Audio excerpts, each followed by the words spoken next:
आज सहरी के बर्तन कुछ ज़्यादा नहीं थे, बहुत ही कम बर्तन थे, लेकिन मैंने फिर भी उन्हें जल्दी-जल्दी से धोया, फटाफट से वॉश करके फिर मैंने फ़जर की नमाज़ पढ़ी और फिर मैं सो गई। और फिर मैं उठी तकरीबन 12 बजे, तो मैंने घर की सारी डस्टिंग वगैरह की और बर्तन सब जगह पर लगाए और फिर घर वालों ने फ़रमाइश कर दी, भई रात के खाने में वो भुना कीमा बना लेना। तो मैं भी लग गई एप्रन पहनकर भुना कीमा बनाने के लिए। तो फिर अब देखें, अब 1 घंटे की कहानी मैं आपको चंद मिनट्स में सुनाती हूँ। तो सबसे पहले मैंने तो ऑयल गरम किया और फिर प्याज को जल्दी से बारीक-बारीक काट कर मैंने तेल के अंदर डाल दी प्याज को, और फिर इसके साथ ही मैंने कुछ खड़े मसाले डाल दिए फटाफट। और फिर जब ये खड़े मसाले मैंने भून लिए, इसमें से कड़कड़ाहट सी आने लगी, तो मैंने इसमें फटाफट ज़ीरा डाल दिया। मैंने कहा कहीं प्याज ना जल जाए भाई।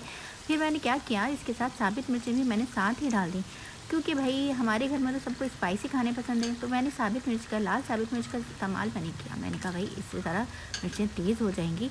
फिर मैंने साथ ही इसमें बीफ का कीमा डाल दिया, जो मैंने पहले से ही फ्रीज़र्स में निकाल कर रख दिया था, जिसकी बर्फ़ भी घुल गई थी। और फिर मैंने इसको प्याज के साथ जल्दी से भून लिया।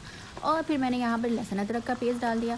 मैंने कहा भाई जब तक लहसुन अदरक नहीं डालेगा तो इसका टेस्ट कैसे आएगा। और फिर डाल दिए कुछ बेसिक से मसाले, लाल मिर्चें, नमक, पिसी हुई लाल धनिया पाउडर वगैरह सब कुछ डाल के मैंने इसको भून लिया। और भूनने के बाद जब इसमें से खुशबू उठने लगी, तो मैंने इसमें टमाटर डाल दिए। अब टमाटर डालने के बाद मैंने इसके अंदर हरी मिर्च भी डाल दी। मैंने कहा फिर थोड़ा सा स्पाइसी और होना चाहिए।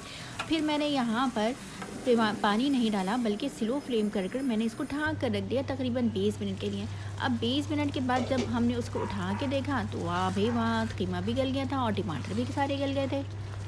बस 2 मिनट तक और भुनाई करी और फिर मैंने डाल दिया ऊपर से हरा धनिया और कुछ और हरी मिर्चें, ताकि और स्पाइसी हो जाए। और फिर यह हमारा मज़ेदार सा भुना कीमा तैयार हो गया, जिसे देखकर घर वाले तो खुश हो गए और उन्होंने फिर पराठों की फरमाइश भी कर दी। उन्होंने कहा कि भाई कीमा बनाए तो पराठे तो होना लाजमी है।